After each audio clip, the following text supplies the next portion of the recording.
Hey, what's up, everybody? Once again, it's your boy, Steve B. How y'all doing? How y'all doing? I just wanted to talk a little bit about music tonight. Something that I do all the time, but I don't really talk about on camera all that much. And I think it's because I don't talk about music because I don't know. I don't know where I get my my style from. I listen to a lot of different kinds of music, and I want to talk about jazz music. Um, I love jazz music. I don't know as many jazz artists as you might think that I would. I don't know why this is. I only know a handful of trumpet players, like really famous trumpet players. I listen to WZUM 101.1 in Pittsburgh, Braddock. I listen to that all the time. Um, I've always had this um, I've always had this dream ever since I was in high school of just being up on a stage with just sitting on a stool with my trumpet and playing to an audience. And I guess that I do that now, and it's freaking crazy to me. But I've always had a thing with jazz in Pittsburgh. Ever since I was in high school, I used to go to the Shadow Lounge, which is actually where Mac Miller first started performing at as well. We would have been the same age probably. No, he was probably a lot younger than me, actually. He was doing his thing when he was 16, 15, I don't know. But I was doing it when I was in my early 20s probably, the Shadow Lounge. I used to go there and play with the house band. They would have an open mic on at Shadow Lounge, and then Ava was a bar that was connected through a hallway in the back, and they used to have a jazz night there, and I would go there and try to play jazz. I didn't know what the fuck I was doing, and I have a lot of memories from Shadow Lounge and Ava both. I could tell a whole story about that, about my years there. But I didn't start learning jazz till really learning jazz and how to improvise and stuff. I didn't learn to improvise till I was in college. And it was my second time going to college, because my first time I was never in the jazz band or anything when I was studying music.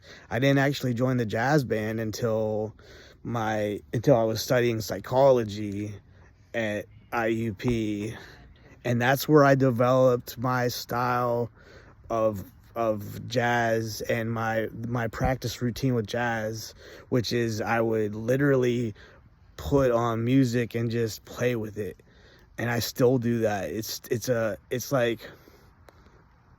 something that I do as a routine to keep my chops up, my finger dexterities, and studying the theory of music, and what I can hear. I can anticipate passages coming up. If you know the song, you can anticipate passages coming up. You could improvise it. That's pretty much what I do on my channel right now. Is I just get a beat or a whole song, and I just play with it, and then I record it. And what people don't know is I don't do a lot of takes.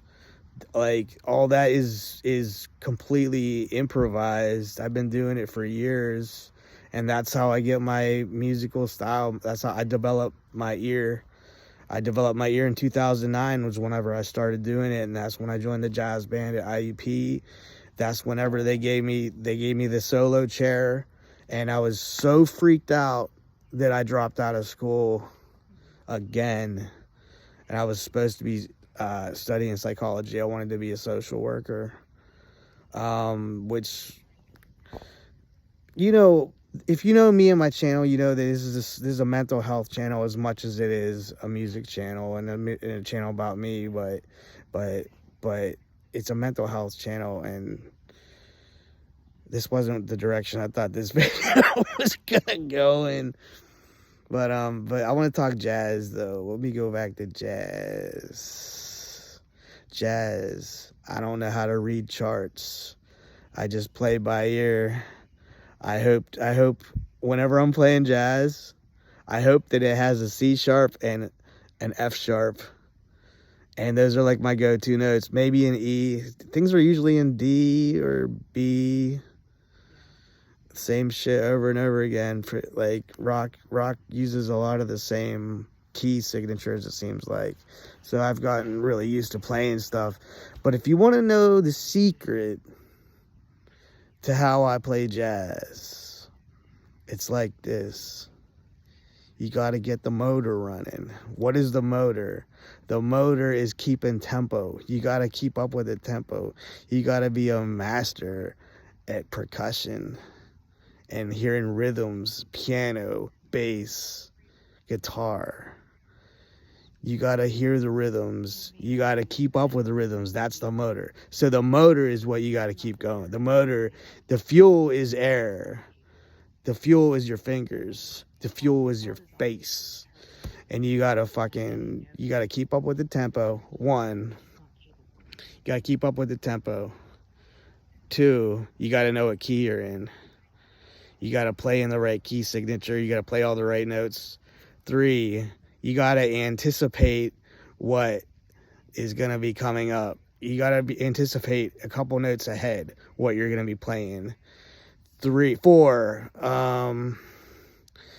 you gotta make sure that you don't play the same thing. You gotta make sure that you keep it fresh on top of fresh on top of fresh. So every downbeat, you gotta come up with something new.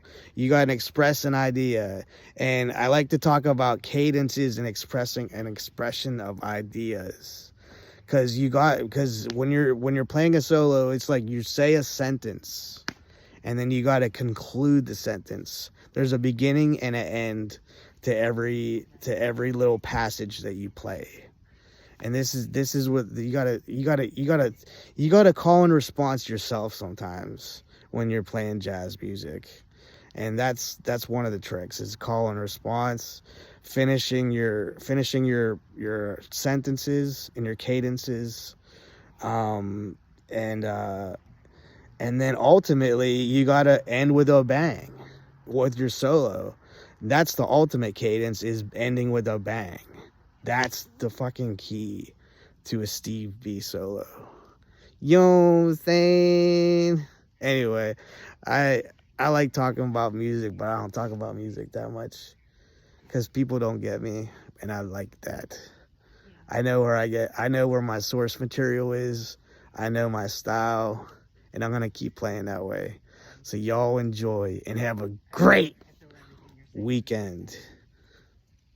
Peace.